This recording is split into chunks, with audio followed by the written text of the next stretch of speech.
سامعین السلام علیکم ورحمۃ اللہ وبرکاتہ۔ ریڈیو قطر آپ سے مخاطب ہے۔ سیف الرحمان سے آج کا پہلا نشریہ سماعت فرمائیے۔ ابتدا میں پیش خدمت ہے اہم خبروں کا خلاصہ۔ صاحب سمو امیر نے ملک کے لیے قازقستان اور یونان کے سفیروں کو الوجبہ اعزاز سے نوازا ہے۔ وزیر اعظم و وزیر داخلہ نے قطری اسکولوں کی امپرومنٹ کے پروگرام کے تحت 8 نئے پبلک اسکولوں کی تعمیر کے کانٹریکٹ پر دستخطوں کی تقریب میں شرکت کی ہے۔ قطر نے سن 2030 کے ایشین مقابلوں کی میزبانی کے لیے دوحہ فائل تیار کر لی ہے، اور تیونس کی پارلیمنٹ نے کل رات ہشام المشیشی کی کابینہ کی منظوری دے دی ہے۔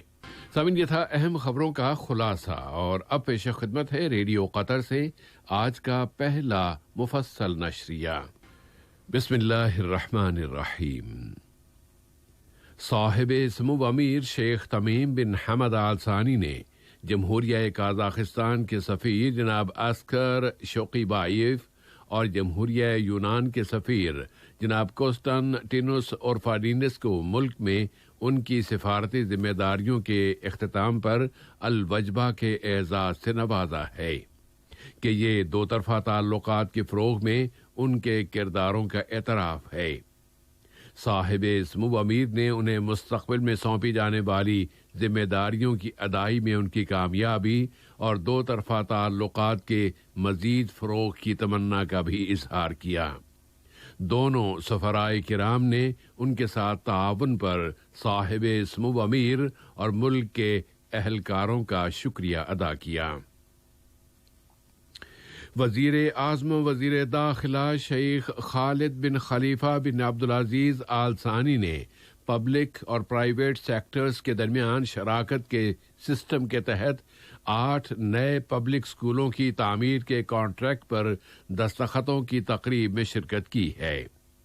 پبلک ورکس اتھارٹی اشغال اور بروا ریئل اسٹیٹ گروپ کے تابع دارالعلوم کمپنی نے قطری اسکولوں کی امپرومنٹ کے پروگرام کے ضمن میں اس کانٹریکٹ پر دستخط کیے ہیں۔ وزیر اعظم و وزیر داخلہ نے ٹویٹر پر دیے گئے اپنے ایک ٹویٹ میں اس امر پر اپنی خوشی و مسرت کا اظہار کیا ہے کہ انہوں نے پبلک اور پرائیویٹ سیکٹرز کے درمیان شراکت کے نظام کے تحت 8 نئے اسکولوں کی تعمیر کے معاہدے پر دستخطوں کی تقریب میں شرکت کی ہے۔ انہوں نے لکھا ہے کہ اسکولوں کی یہ عمارتیں ان کے ڈیزائنز اور تعمیرات کے عالمی معیاروں اور سٹینڈرز اور پھر تربیتی شعبے کے اعلیٰ معیار کے مطابق تعمیر کی جائیں گی۔